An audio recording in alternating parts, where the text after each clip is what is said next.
makikipagfiesta nang hindi sinisira ang ating puso.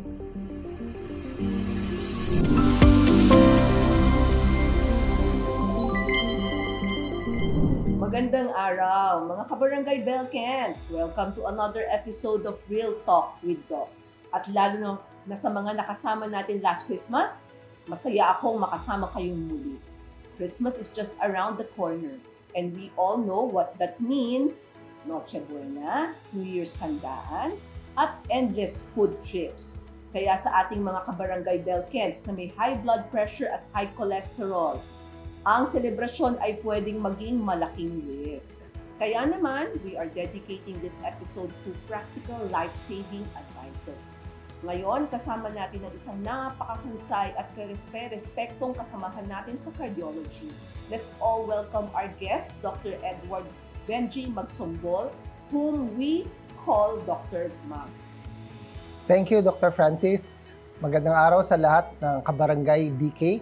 Napakaganda ng topic natin. Ang dami po nating natatanggap na pasyente tuwing December, January, na either tumataas ang blood pressure, hypertensive crisis daw ang tawag doon, or nagkakaroon ng chest pain na nalilid sa heart attack. Or both. Mga stroke, tama ba? Tapos nagkakaroon din ng stroke. Yes, Yun ang maraming ganon, lalo na pag Christmas season.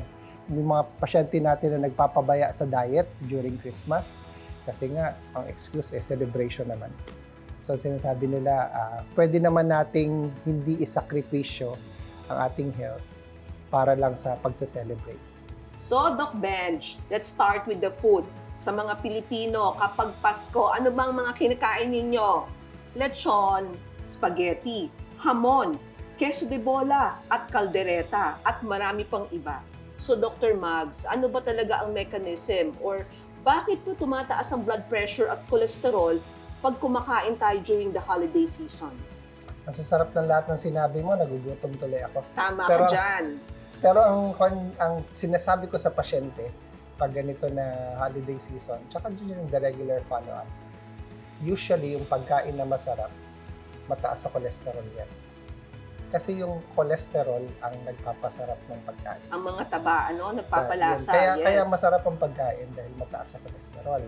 Para din yung sa itlog, ang mas masarap yung dilaw kesa dun sa puti. Yung puti, protein yun albumin yun. Yung dilaw, yun yung cholesterol. So yun ang masarap. Kaya kaya tayo napaparami ng pagkain pag Christmas kasi yung masasarap talaga ihanda natin. Pero ang sinasabi nga natin dyan, ang mechanism niyan, pag masyadong masarap kasi mataas sa cholesterol or at the same time maalat, maalat muna, yan ang magti-trigger ng hypertension. Pag sobrang taas, sobrang alat ng pagkain natin, pwedeng tumaas bigla ang blood pressure. Kahit sa mga pasyente na naka-maintain ng gamot sa cholesterol, una maganda yung kanilang blood pressure, pero nung napakain na masyadong maalat, biglang tataas. So pwede silang matakbo sa emergency room pag ganun. Tama, Kaya nga parati ko rin sinasabi sa mga pasyente, pag pumunta sa akin mataas ang BP, kumain ka ba ng mga maaalat? Tama. Diba, Kasi talagang nakakataas ng blood pressure ang masyadong maaalat na pagkain. Tapos yung sa cholesterol naman, yung sinabi ko kanina, dahil nga masasarap yung pagkain na yan, biglang tataas yung cholesterol natin sa dugo. And yung pagtaas ng cholesterol natin sa dugo, yung mga bad cholesterol na yan ang babara sa mga ugat natin. Ugat sa brain, pwede mag-cause ng stroke, or ugat sa puso. Pwede mag-cause ng heart attack. Mm-hmm. So, pero ang problema natin, tuwing Pasko, hindi lang pagkain. Hindi lang tayo pagkain di ba? Marami sa atin mga umiinom ng Kasama alcohol. tama. Oo. Kaya may tinatawag silang holiday heart syndrome. Ano po ba yon, Dr. Mags? So, yung term na holiday heart syndrome, na-coin yan kasi yung term na yan, kasi madalas nga ang inuman pag celebration. Hindi lang pag Christmas, kasi any excuse na para mag-inuman.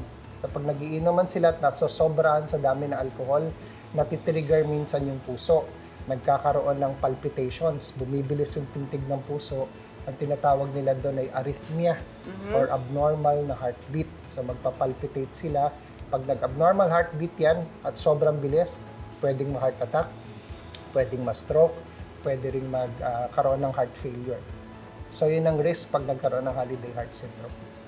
Kaya siguro, pag Pasko, hindi pwede masyadong madaming iniinom, tama ba? Tama. Oo. So dapat control yan. sinasabi natin, drink modestly. Okay, so baka pwede mong i-explain, ano bang ibig sabihin ng katamtaman lang na alcohol?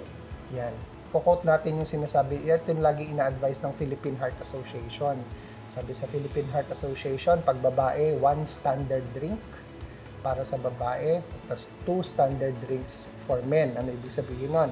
Pag standard drink, ibig sabihin 350 To 360? cc o Oo. 350 ml of beer or about 150 ml of wine or 45 ml ng hard drinks. Ganun lang dapat ideally yung amount ng iinumin. Pag sobra na doon, hindi na siya advisable. Tama, ano? So, ibig sabihin pala, depende rin siya sa klase ng iniinom mo. Tama. No? So, hindi pwedeng, iinom ako ng hard drink, isang bote, kasi 300 ml lang naman yon, right? So, because what is important is actually the alcohol content. No? Correct, So, yun ang nagkakos ng, doon natin binabase kung ano sinasabi nating pwede nating inumin. So, Dr. Mags, alam naman natin pag Pasko, ang gusto natin maging masaya naman tayo, di ba?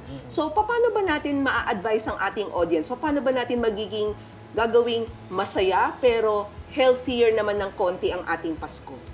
Ang key dyan talaga is striking the balance. So we want to really balance that, celebrate with family, enjoy the time, pero at the same time, healthy rin naman. Huwag naman sobrang unhealthy yung ating... Ano kaya yung mga healthy? Paano natin, example mo, masasabing maging healthy? Ang sinasabi, ginagawa kong illustration, yung concept na narinig ko sa isang nutritionist, na magaling na nutritionist. Ang in-highlight niya yung Pinggang Pinoy, which is what the DOH, Department of Health, is pushing. Yung Pinggang Pinoy, yung 9-inch plate na ganyan, tapos hahatiin mo yon, 50% dapat fruits and vegetables. Tapos 25% carbohydrates. And then 25% yung fat and protein magkasama na doon sa 25%. Yun yung approximate na proportion para masabi mong healthy o balanced. So hindi masama ang fat, hindi masama ang carbohydrates, pero dapat in the right proportion. So yun ang pinapa-advise ko sa patient. So pag kumain tayo, dapat haluan ng fiber, haluan ng mga healthy na food like fruits and vegetables. Tapos half dapat yun. Ideally ganun. So kung masusunod natin yun, mag-enjoy pa rin tayo kasi makakakain pa rin tayo ng gusto nating makain as long as nasa right proportion. So, let's continue, Dr. Mags. So, bakit ba tayo natatakot? Ano ba ang mga risk pag biglang tumaas ang blood pressure? Yan, pag napabayaan yan, biglang tumaas ang blood pressure, sinabi ko na kanina, pwedeng ma-stroke. Kasi pag sobrang taas ng pressure sa brain, dalawang klase ang stroke. Pwedeng magbara yung ugat. That's one kind of stroke. Yung second kind kasi, yung puputok yung ugat. So, ang tawag doon, hemorrhage. Magkakaroon ng cerebral hemorrhage siya. So, any which way, stroke pa rin yun. And pag ganun, talagang emergency. So, matatakbo yan ng ER. Birin mo yan, nagsa-celebrate ka with family, tapos tatakbo kayo ng ER. Nakakalungkot yun. Yun nga. So, pangsira talaga yun ng celebration. Tapos pag naman heart attack, pwede rin ma-heart attack pag sobrang bilis ng taas ng BP. Kasi mahihirapan yung puso Kasi mataas ang pressure, hindi na lalabanan ng puso yung mataas na pressure.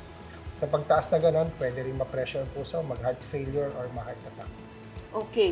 So, maybe maganda rin na i-share mo, Dr. Mags, ano ba ang mga pwedeng warning signs? Pag-umpisa muna tayo sa stroke. Kasi ang hypertension talagang connected yan sa stroke. No? Ang society ng mga neurologist natin, mga friends natin sa neuro, gumawa sila ng mnemonic or acronym para maalala kung ano yung mga signs ng sa stroke. Para madali maalala, be fast. Kasi talagang dapat mabilis tayong umaksyon pag ganyan. B stands for balance. Sa pag nagkaroon ng problema sa balance, medyo gumigewang na yung paglakad. Isa yan. Pangalawa, yung eyes. So nagduduling na yung pasyente or ang tingin na magkahiwalay na yung tingin ng mata or nag-iikot na yung paningin sa eyes. Pangatlo, yung fast naman yung F, ay yung kanyang face, natabingi na yung muka. O nagkatabingi na yung muka. Tapos isa naman yung pang-apat, yung arms, letter A. humina yung kalahati ng katawan. So parang pinapaano mo yung pasyente, tama ba? Kaya pinapaganon yan sa Oo, ER exercise. hindi pantay yung, hindi niya na-maintain. bababa, Oo, yan yung Or arms. basta nanghina yung right side or left side, usually Mm. one-sided. Tapos yung S natin, yung kanyang speech, nabulol. Okay. Nabulol na, no? Hindi na nakakapagsalita ng maayos. Tapos yung T doon sa fast, ibig sabihin ng time to call. Ibig sabihin, tatawag agad ng ambulansya, tatawag agad sa ER, tatawag ng tulong para magdala agad sa ER. Okay, so mga kabarangay BK, huwag niyong kalimutan ang sinabi ni Dr. Mags na be fast, okay? Kailangan pag meron kayong naramdaman na ganon, you have to go to the emergency room. What about heart attack? Ano ba ang pwedeng maramdaman ng isang tao na masasabi nating nagka-heart attack na siya? Ang madaya sa heart attack, no, minsan may mga symptoms siya na pwedeng kamukha ng mga hindi naman delikadong symptoms. Like, akala mo nag-hyperacidity ka lang kasi nag-chest pain ka or parang masakit din dito sa sikmura. Pero yun, chest pain yung classic. So, classic na chest pain. Be aware na kalahati lang ng mga na-heart attack, 50% lang ang nag-chest pain. The others, hindi nag-chest pain. So, bubulagta na lang. Yung iba, bubulagta na lang. Or iba naman, difficulty of breathing, or pinagpapawisan lang ng malamig. So, ganun yung mga symptoms. So, yung mga ganung symptoms na kakaiba na hindi naman nararamdaman bago yung event. Tapos, nangyayari na yan during the celebration. Medyo alert na tayo doon. Huwag na mag-denial. Pag ganun, kung humingi agad ng tulong or tumawag sa emergency room.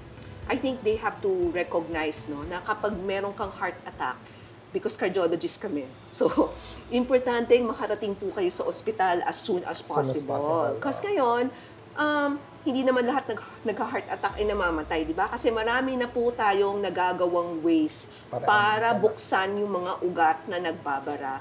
And sa atin, just like the brain, sa stroke, time is gold, di ba? Mas maaga po kayong makarating sa ospital, mas marami po kaming magagawa para tulungan kayong humaba ang buhay. Pwede pang ma-reverse. Baka ma-reverse pa. So, ngayong Pasko, mga kabarangay BK, kumain tayo ng tama. Okay? So, sabi nga ni Dr. Mags, in correct portions. Pwede namang kumain, wag lang po tayong lumamon. Ha? So, kapag nakaramdam ng simptomas, di ba, dapat kumonsulta tayo agad sa doktor natin. So, sana sa episode na ito ay natutunan ninyo na dapat ang ating mga pagkain, I think dapat ang importante is in moderation. Hindi masamang kumain, wag lang tayong lumamon again, and then dapat lang natin, pag uminom tayo, hindi rin sobrang dami. Hindi ka magpapakalasing. Enjoy the drink with your friends. So, ang importante, ma-check ang BP, ma-check ang, magkonsulta sa doktor bago pa lang mag-Christmas para alam na natin yung mga paghahandaan. Or at the same time, magpa-check din after Christmas. So, para ma-recheck yung ating mga cholesterols and sugars. At para makita ng doktor yung mga dapat ayusin kung nagkaroon na ng problema. Maganda yung prevention pa rin is always better than cure. Kaya we still prefer na we prevent these events from happening. So, ang sa amin doon, very important na we all be happy. Mag-celebrate ng Christmas. Let's all be healthy. At ang gusto kong bumati sa ating mga audience. May ganyan ka pa, ha? Babati ako ng maligayang Pasko sa inyong lahat at maligong bagong taon. Ay, ako din. Maligayang Pasko sa inyong lahat. At a healthy Christmas for everybody. Happy Christmas to everyone. Maraming salamat again, Dr. Benji Magsumbol or Dr. Mags. So, I am sure marami sa mga nakikinig sa atin, mga Barangay BK, ay maraming natutunan sa inyo tonight, no, or today, no?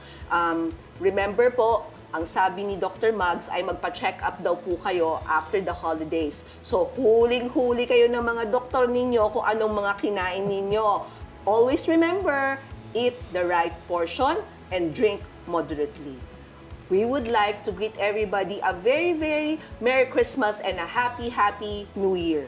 Bye everyone!